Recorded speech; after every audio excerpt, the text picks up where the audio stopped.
Bom dia, meus meninos. Está tudo bem disposto?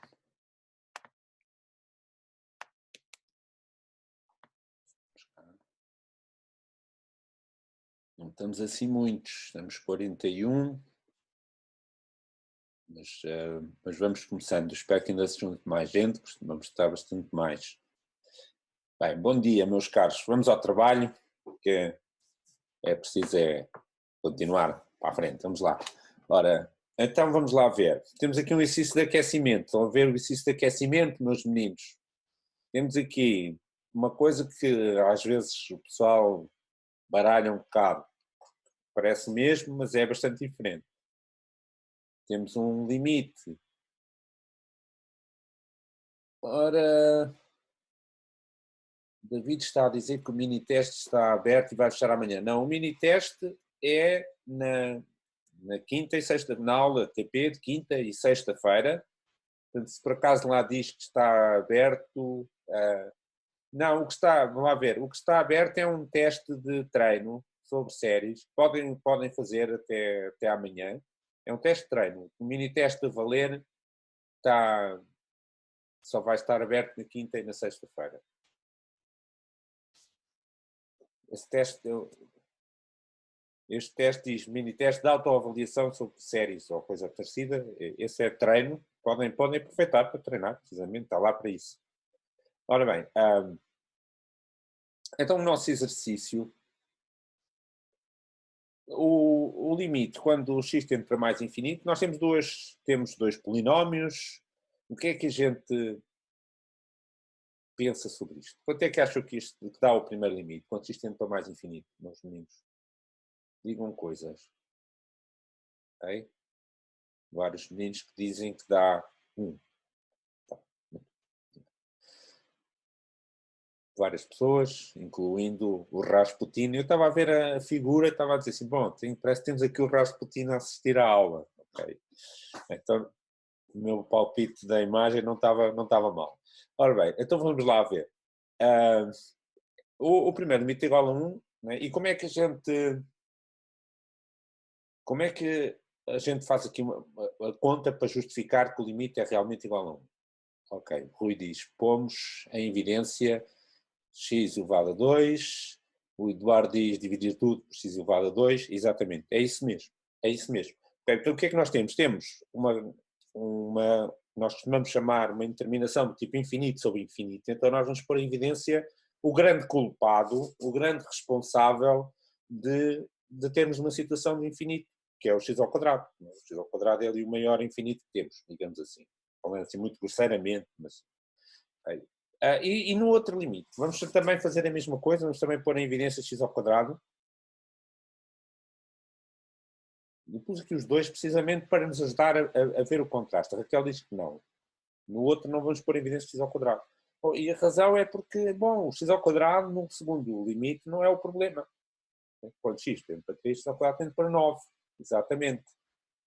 O Eduardo diz que não é o que dá a determinação. Exatamente. O x ao quadrado não é o problema. Está bem? No segundo limite, o que é que nós temos? Uma determinação tipo 0 sobre 0. X quadrado menos 5x mais 6, quando x vai para 3, isto dá 0 e o de baixo também dá 0. Então temos uma determinação tipo 0 sobre 0. E o que é que causa aquele 0? Qual é o fator que causa aquilo dar 0? Qual é o fator que podemos pôr então em evidência? Ora, o David diz, vamos fazer a fórmula resolvente do numerador e do denominador. Ok. Pode ser. Pode ser.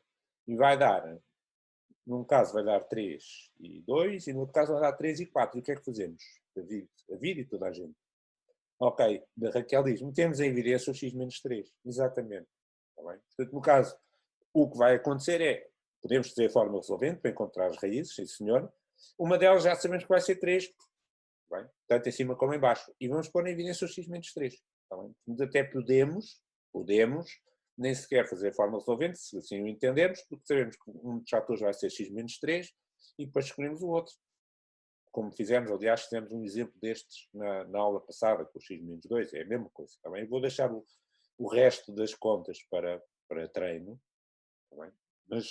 Mas reparem como é diferente o facto de ter para o limite ser para mais infinito, ou se é para 3, faz com que o problema fique completamente diferente. Num caso é infinito sobre infinito e pomos o x ao quadrado em evidência, e no outro caso é 0 sobre 0 e pomos x menos 3 em evidência. Ok, está bem. Portanto, deixo o resto, depois as continhas, deixo ao vosso cuidado, e então vamos continuar com o nosso estudo dos limites, como estávamos a fazer. E ficámos num ponto onde íamos falar do conceito, e vou mudar agora, íamos falar de um conceito que é de limites laterais. Ora, para falarmos do conceito de limite lateral com um bocadinho de rigor, devemos falar do conceito de restrição de uma função, que é uma ideia muito simples, mas que às vezes nem sempre fica muito bem claro o que é que isto é. O que é que nós queremos dizer com restrição de uma função? O que nós queremos fazer é o seguinte: vamos pegar no domínio da função. Neste caso temos uma função definida no conjunto A, e o que fazemos é, vamos considerar um domínio mais pequeno, vamos considerar um subconjunto do conjunto A, e o que vamos fazer é, vamos definir a função não no A todo, mas só no B. Isso chamamos de uma restrição. Tá bem? Consideramos uma função definida num conjunto mais pequeno, um subconjunto, definida da mesma maneira que era antes, mas o domínio é mais pequeno. Bom, em particular, neste caso, interessa-nos falar das restrições chamadas restrições à direita e restrições à esquerda. Simplesmente consiste no seguinte: vamos ao domínio, dado um certo ponto do domínio, vamos considerar apenas os pontos que estão à direita, no caso chamamos restrições à direita. Reparem que o próprio ponto está excluído, que aqui o intervalo é aberto. Vamos considerar só os pontos à direita do A. Nesse caso falamos da restrição à direita. Vamos considerar só os pontos à esquerda do A. Falamos de restrição à esquerda. Bom, e então com esta ideia de restrição, podemos facilmente definir o que é que entendemos por limites laterais. O limite lateral é simplesmente o limite da restrição, isto é, chegamos ao domínio, apagamos tudo o que não seja para a direita, ficamos só com a parte à direita e vemos se essa função, se essa restrição tem um limite. Nesse caso chamamos limite lateral à direita, e analogamente à esquerda. Sendo aqui um boneco, temos aqui uma função definida, por exemplo, pode ser imaginemos que é em R, isto continuava.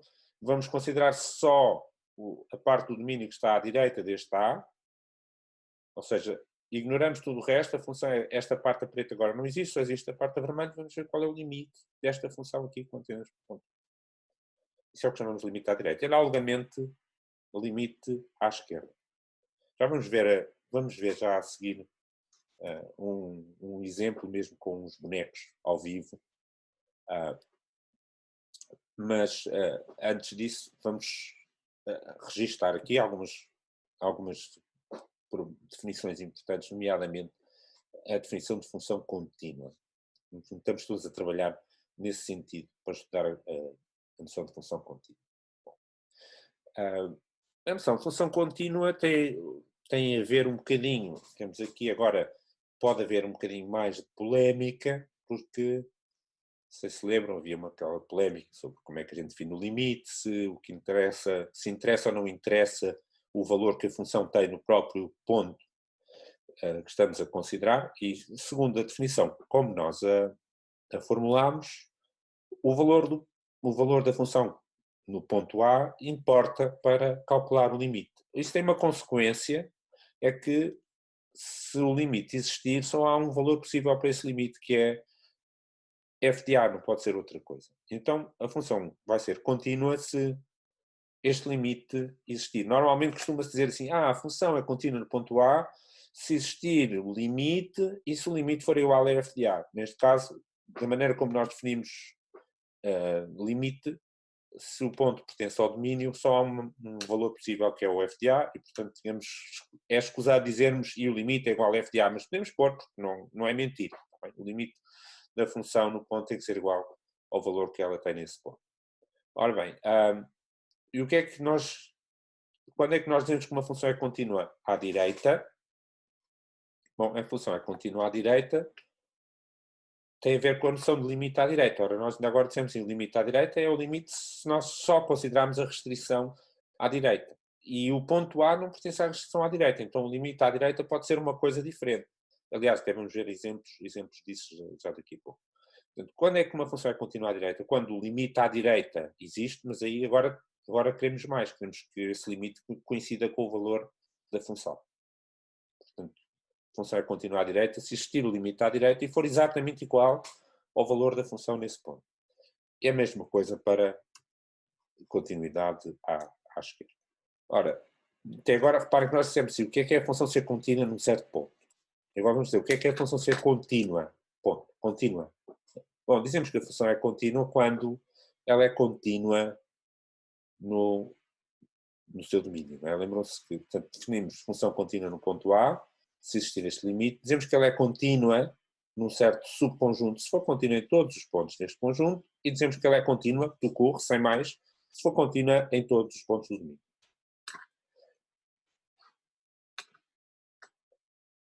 Por exemplo,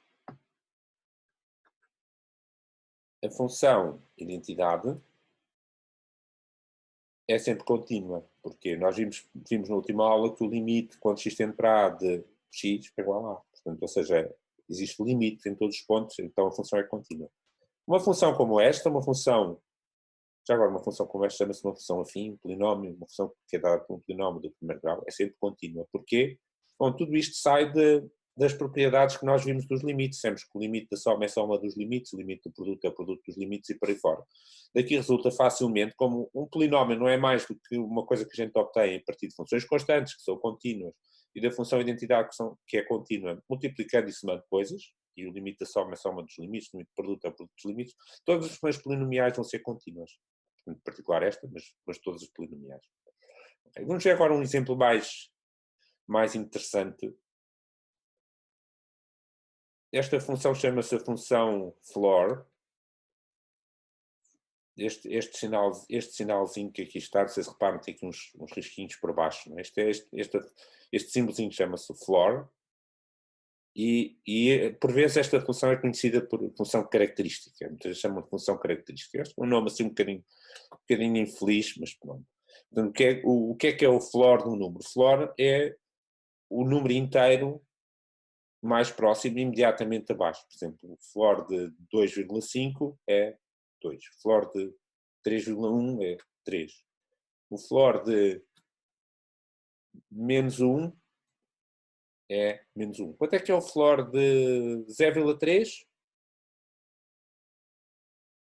Dites-moi, les enfants. 0. Okay. Quanto é o floor de menos 0,5?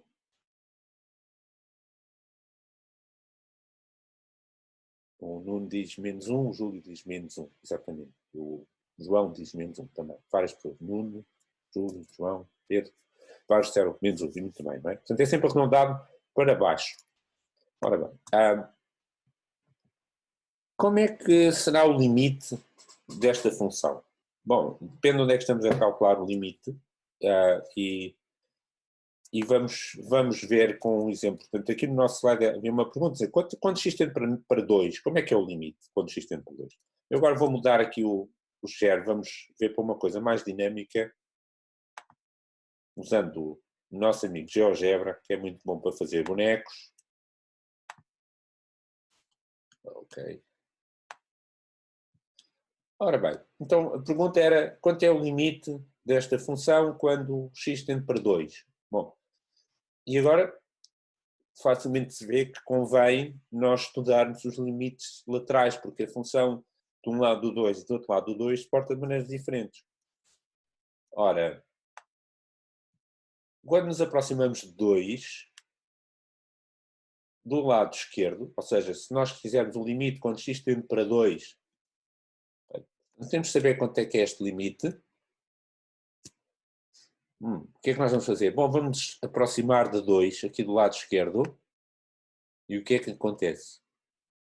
Quando estamos a aproximar cada vez mais de 2, os valores da função são sempre iguais a de moi, des enfants, sempre iguais a 1, exatamente. Então o limite, quando x tende para 2 à esquerda, vai ser igual a 1. Por outro lado, podemos perguntar naturalmente o que é que acontece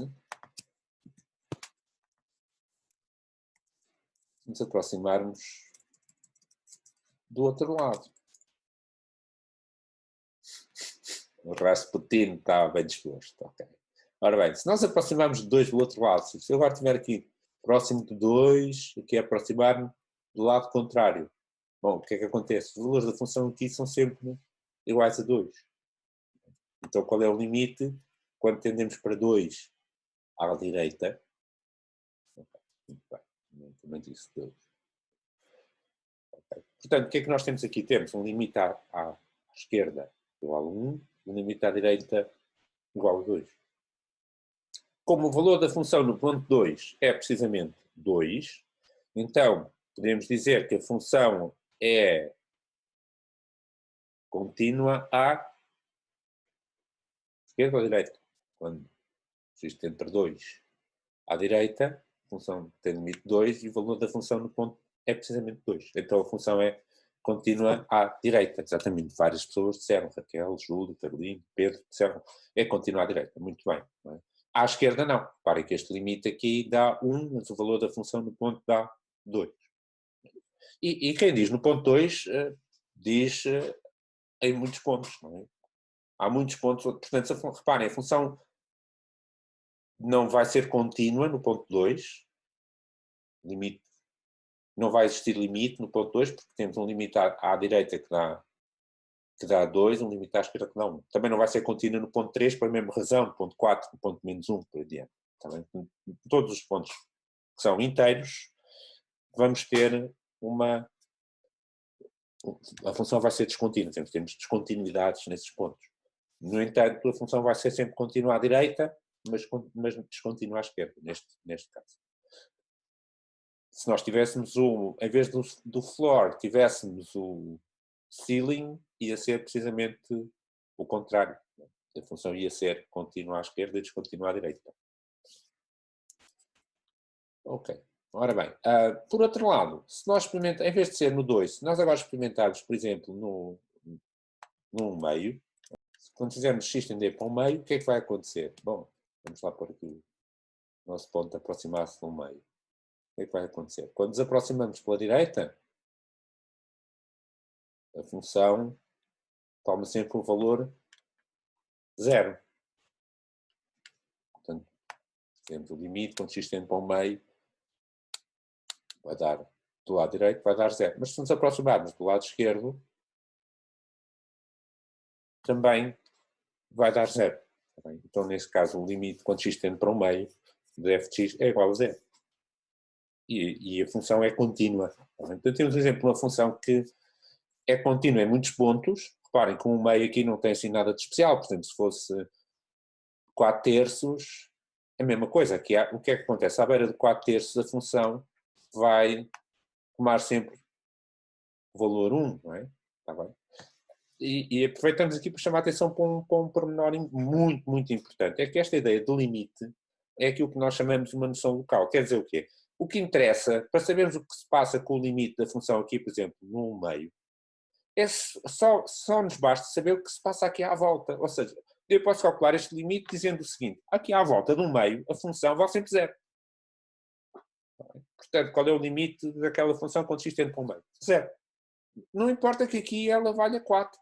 Não faz diferença nenhuma. Aqui à beira do meio vale 0. Portanto, quando eu faço o limite, estou interessado no que se passa quando x é muito perto do meio, e muito perto do meio é sempre 0. Está bem? Portanto, a função vai ser contínua aqui no ponto do meio, sem problema nenhum, independentemente do que se passa lá longe. Não quer saber. Está bem? É contínua no ponto, por exemplo, 2,7. Porquê? Bom, porque à volta disto a função vale sempre 2. Dizemos que a continuidade é uma noção local. Só depende do que se passa ali à beirinha. No ponto 2 temos uma descontinuidade, não existe limite.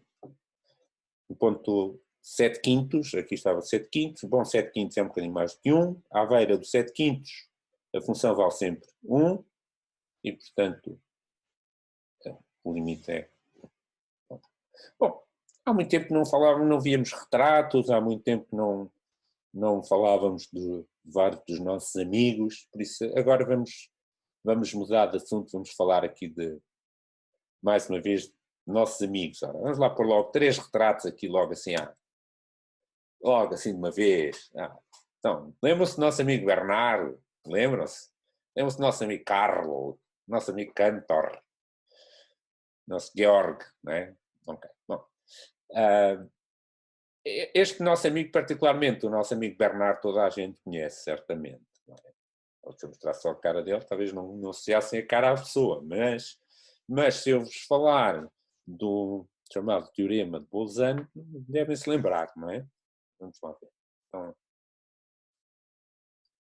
ora, nosso amigo Bernardo, o Teorema de Bolzano diz isto. Se tivermos uma função contínua, agora já sabemos o que é, função contínua, é contínua em todo o intervalo, em todos os pontos, em que, além disso,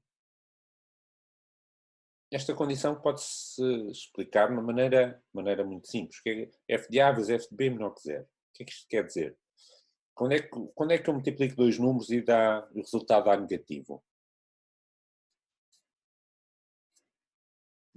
Digam lá, meus amigos. Se eu multiplico dois números reais e o resultado dá negativo, o estudo diz quando um deles é negativo. E o José acrescenta e o outro positivo, o Pedro acrescenta e o outro positivo, o Rasputin diz quando um deles é negativo, Raquel diz que um deles é negativo e o outro não é? Portanto, um negativo e um positivo, ou seja, também alguém disse, quando tem sinais opostos, disse o José, exatamente, não é? Portanto, a questão é, tenho uma função em que num dos extremos uma função contínua, importante, contínua, não é para uma função qualquer. Por exemplo, aquela função da há bocadinho não é uma função contínua. Não é? Tem uma função contínua, no intervalo, em que num dos extremos do intervalo o valor da função é negativo e no outro positivo. Por exemplo, no A é negativo, no B é positivo, ou vice-versa. Então, o teorema de Bolzano diz, lembram-se o que é que ele diz? Se a função é negativa num lado e positiva no outro, então o que é que... Lembram-se o que é que isto diz? O Pedro diz, então a função tem zeros. Okay, exatamente. Portanto, muitas vezes teste isto, a função passa de negativo para positivo, ou passa de positivo para negativo, alguns pelo meio têm que passar pelo zero. Okay, também. Isto é o que diz o nosso teorema de Bolzano. Então a função tem um zero. Isto é, existe um ponto onde a função vale zero. E quando nós dizemos tem um zero, é importante nós esclarecermos uma questão de terminologia, que é o seguinte: quando nós dizemos a função tem um zero, não estamos a dizer que tem um, está bem? Quer dizer, tem pelo menos um, está bem? Pode ter 50 zeros, pode ter uma quantidade enorme de zeros, pode ter infinitos zeros, tem pelo menos um. Quando nós dizemos em matemática, dizemos existe um zero, ou tem um zero, ou há um zero, quer dizer que há pelo menos, também pode haver mais. Muito bem. Okay. Várias pessoas disseram que a função passa por zero, tem zero, existem zeros. Muito bem. Ok. Portanto, isto é uma das maneiras de enunciar o teorema de Bolzano. Uma consequência deste teorema é chamada os valores intermédios. Às vezes, chama a atenção que às vezes estas coisas aparecem trocadas. Isto é, chamam o teorema de Bolzano ao que eu estou aqui a chamar corolário e vice-versa, mas não importa, porque uma coisa, se uma das coisas for verdade, é fácil provar a outra, e nós não vamos demorar-nos muito com isso. Portanto, porque o teorema dos valores intermédios, ou o corolário dos valores intermédios, diz bom, a mesma coisa que nós temos com zero, diz com outro número qualquer. Por exemplo, se a função tomar o valor 3 e no outro extremo do intervalo tomar o valor 5, então tem que passar por 4, ou tem que passar por 3,7, tem que passar por um número qualquer que esteja no meio, a função tem que tomar esse valor. Portanto, digamos assim, o zero não é nada especial. Se a função toma um valor menor que 4 e um valor maior que 4, então também toma o valor 4. Se toma um valor menor do que menos 3 e maior que menos 3, também toma o valor menos 3. Ou seja, o que se diz com zero diz-se para outro número qualquer. Ora bem, uma consequência disto, que é importante reter, é que se tivermos uma função contínua, e se o domínio for um intervalo, então a imagem também é um intervalo. Ou seja, uma função contínua não pode transformar um intervalo numa coisa que tem buracos. Um intervalo que acaba em um conjunto que não tem buracos. Ou seja, é o que chamamos um conjunto convexo. Isto é, se eu tenho dois números que pertencem ao intervalo, então os números que estão no meio também pertencem ao intervalo. Isso é que é característico dos intervalos. Este corolário diz que se tiver uma função contínua num domínio que é um intervalo, então a imagem é também um intervalo. Ok, ora bem, sobre o teorema de Bolzano, não é particularmente difícil demonstrar o teorema de Bolzano. Não vamos propriamente demonstrar isso aqui na aula, porque acho que não era assim muito, muito interessante, mas nos apontamentos está escrito como nós podemos demonstrar isso.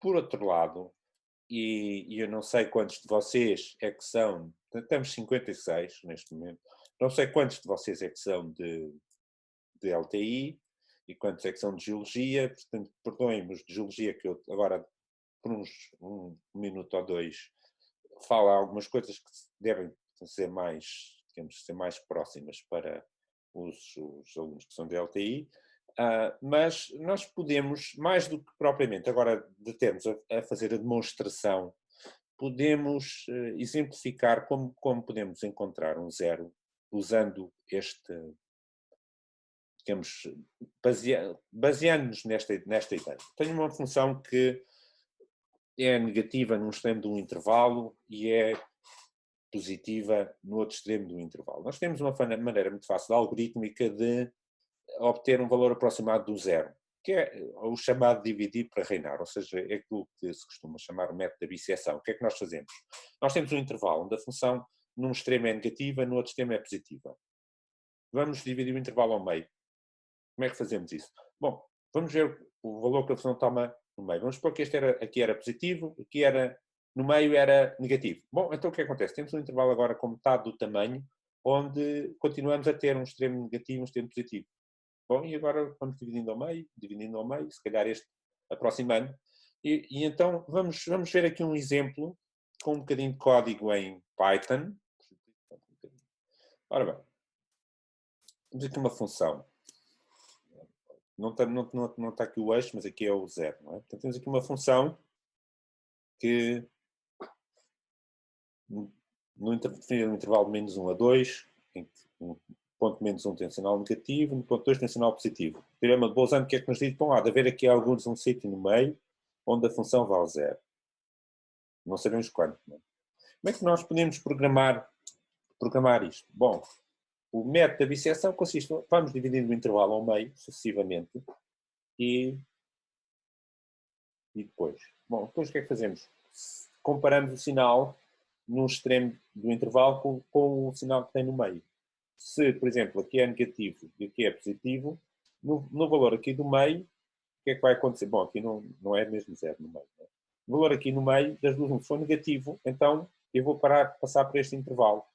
Tenho um negativo e um positivo. Se for positivo, eu vou passar por este intervalo. E assim sucessivamente. Divido o intervalo ao meio, e assim vou obter um valor aproximado. É? No fundo, encontrar significava, no fundo, tomar este processo, criar uma sucessão de valores que se vai aproximando e o limite vai ser o tal zero da função. Eu não vou escrever essa demonstração aqui, era mais...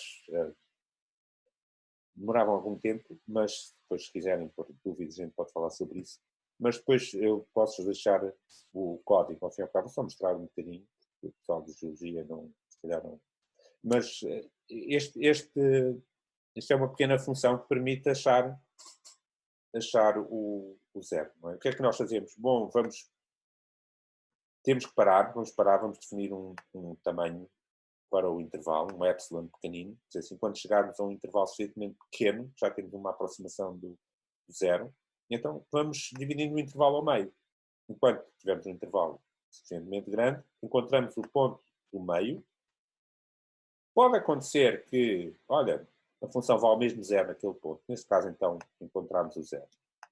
Ou então, vamos comparar os sinais. Reparem, que é que temos? Se os sinais no ponto do meio e no extremo A forem contrários, então o que é que nós fazemos? Vamos pegar agora no intervalo e vamos deslocar o B.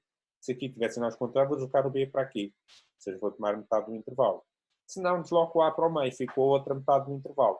E sucessivamente, temos aqui um ciclozinho e até que finalmente retornamos o valor. E neste caso, nesta função que eu tinha aqui, que era x² mais 4x menos 3, que no ponto menos 1 tem um sinal negativo, no ponto 2 tem um sinal positivo. Se nós executarmos esta função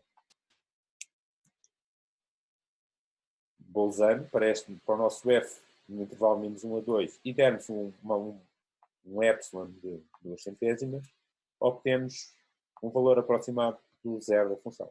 Continuando com propriedades das funções contínuas,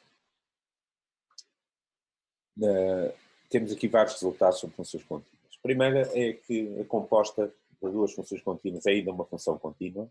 Portanto, se eu fizer uma exponencial composta com um polinómio, obtém sempre uma função contínua. Não vamos demonstrar isto. Isto resulta facilmente das propriedades dos limites, mas não vamos demorar-nos muito sobre isso. Este segundo resultado é bastante interessante. Se tivermos uma função contínua e que seja injetiva, então ela tem que ser estritamente monótona, isto é, estritamente crescente ou estritamente decrescente. E é mais ou menos fácil de perceber porquê. Porque se tiver uma função, por exemplo, vai crescer e depois diminui, pronto, já não é injetiva, não é? Vai repetir o mesmo valor. Basicamente, intuitivamente é isso que acontece. A função só desce, vai ter que repetir o mesmo valor, precisamente consequência do teorema de Bolzano, que ela depois, se eu tomar aqui um valor e depois outro valor, vai tomar os valores que estão no meio, de um lado e do outro, vai repetir exatamente, alguns vai ter que repetir valores. Portanto, se eu souber que a função é injetiva e é contínua, tenho certeza que ela ou vai ser crescente, ou vai ser estritamente crescente, ou então estritamente decrescente. Outra coisa que não é assim muito evidente, mas é extremamente útil, é que se eu tiver uma função que é injetiva e é contínua, reparem que eu preciso ter funções injetivas para poder falar de função inversa. Agora, não é imediatamente evidente que se eu tiver uma função que é contínua, o que é que se vai passar? Não é evidente o que é que vai acontecer com a sua inversa. Ora, o que realmente é verdade, mas nós não podemos aqui demonstrar, é que se eu tiver uma função injetiva e contínua, e portanto estritamente crescente, parem, não é? Então, não só ela tem inversa, mas podemos garantir que a inversa é também contínua. A inversa é também contínua. O Karl Weierstrass diz-nos o seguinte, diz que se tivermos uma função contínua, num intervalo, agora aqui não é um intervalo qualquer, é um intervalo fechado, limitado, portanto é um intervalo do tipo A, digamos A, B, sabe nada disto, quis escrever aqui.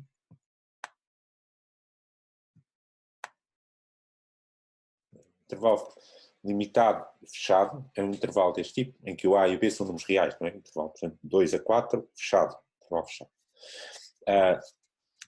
E se a função for contínua, então a função tem sempre máximo e mínimo. Portanto, podemos garantir que num intervalo fechado, limitado, a função contínua tem sempre máximo e tem sempre mínimo. Uma consequência disto é que é o chamado o teorema de Cantor. Uma consequência disto é que se tivermos uma função contínua num intervalo que é fechado, que é limitado, então ela tem máximo e mínimo, pelo Weierstrass, não é? Mas por outro lado, nós já sabemos, como consequência do Bernard, que a imagem é um intervalo. Portanto, o que acontece? Então a imagem é um intervalo que tem máximo e tem mínimo. Um intervalo que tem máximo e tem mínimo é um intervalo limitado, fechado, é um intervalo também deste tipo. Portanto, se tem máximo, não pode ser um intervalo que tem mais infinito, não pode ser um intervalo aberto do lado direito, porque senão não tinha máximo, e portanto, se tivermos uma função em que o domínio é um intervalo deste tipo e é contínua, então o contradomínio, a imagem, vai ser também um intervalo deste tipo, um intervalo limitado e fechado. Bom, e digamos, este rol conclui a nossa viagem, nosso passeio, digamos assim, de hoje sobre funções contínuas.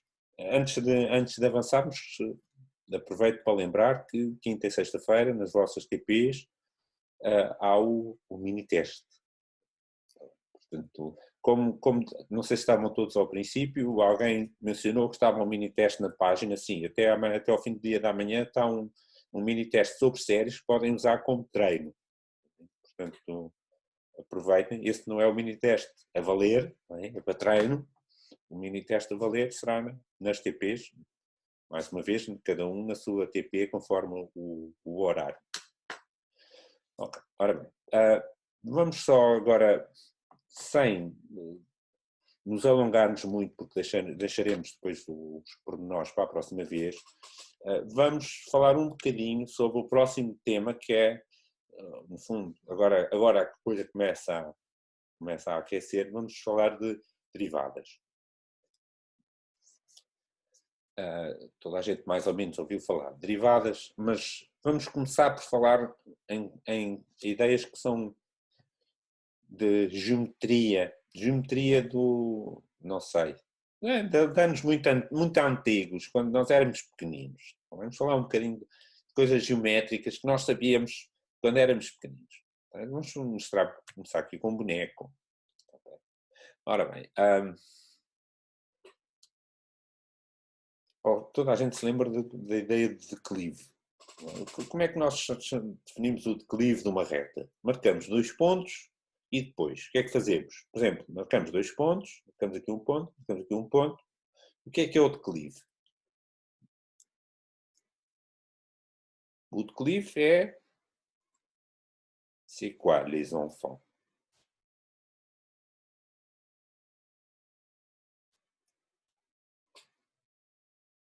Ora, o João diz y2 menos y1 sobre x1 menos x... y1 menos y2 sobre x1 menos x2. Exatamente. Ou seja, é a diferença das ordenadas a dividir pela diferença das abscissas. Mas aqui um problema. Eu escolho 2 pontos e faço esta conta, mas podia ter escolhido outros pontos quaisquer. E depois podia obter outro declive diferente. Podia. Se eu, em vez de escolher estes 2 pontos e fizesse diferença das ordenadas, a diferença das abscissas, eu escolhesse este ponto e este ponto, fizesse diferença das ordenadas, a diferença das abscissas, quem é que me garante que dá a mesma coisa? Ou este ponto e outro ponto ali e fizesse a mesma coisa? Porque é que eu posso definir declive assim e vai dar sempre igual? Ora, o Pedro disse, sendo da mesma reta, dá. Mas, e porquê que dá? Qual será a razão? Muito, muito íntima, muito geométrica, uns princípios que nós aprendemos da geometria que nos garantem que dá. Semelhança de triângulos. Ok, agora já houve várias pessoas a falar. Tiago, Pedro, semelhança de triângulos, João. Não é bem equivalente, mas é semelhante, sim, é triângulos semelhantes, exatamente. O que está aqui por trás disto e que faz isto funcionar é a semelhança de triângulos. Vamos lá ver. Portanto, eu tenho aqui um triângulo, tenho aqui outro triângulo. Ora, este lado é paralelo a este lado é paralelo a este lado é paralelo a este. Então eu tenho um caso de semelhança de triângulos, tenho 2 triângulos semelhantes. Não é? E nos triângulos semelhantes, os lados correspondentes são proporcionais. Ou seja, eu tenho aqui uma proporção. Este está para este, como este está para este, e por aí fora. Isso garante-me que o declive é sempre igual. Portanto, posso escolher 2 pontos quaisquer na reta que o resultado, digamos, este conceito que estamos a dar de declive vai ser invariante. Ou seja, não importa qual é os pontos que eu escolho, o número é sempre o mesmo. Portanto, cada reta vai ter digamos, associado a cada reta, podemos dar um número real, que chamamos o declive, e calculado desta maneira e não depende quais são os pontos que a gente escolhe. Portanto, daí que podemos associar a uma reta o declive. Ora, quando nós passamos para uma coisa que já não seja uma reta, a coisa já não vai ser assim, não é? Bom, já agora, uma função cujo gráfico é uma reta, nós chamamos de função afim. Uma função pode ser dada por este tipo de expressão, chamamos de função afim. Não é? E este número que aparece aqui a multiplicar é nem mais nem menos que o declive. Não é? Como nós sabemos, enfim, ao cabo, conhecemos isso da equação reduzida de uma reta, não é? Que da forma y igual a mx mais b, aquele é o declive. Quando nós temos uma reta, este declive, no fundo, é a variação. Se tivermos esta expressão aqui, este declive é nem mais nem menos que a diferença dos y dividido pela diferença dos x, ou seja, é uma coisa do tipo f de uma coisa menos f de outra sobre a diferença dos x. Este quociente que aqui aparece. Portanto, o declive é um quociente, é uma diferença no eixo dos y a dividir por uma diferença no eixo dos x.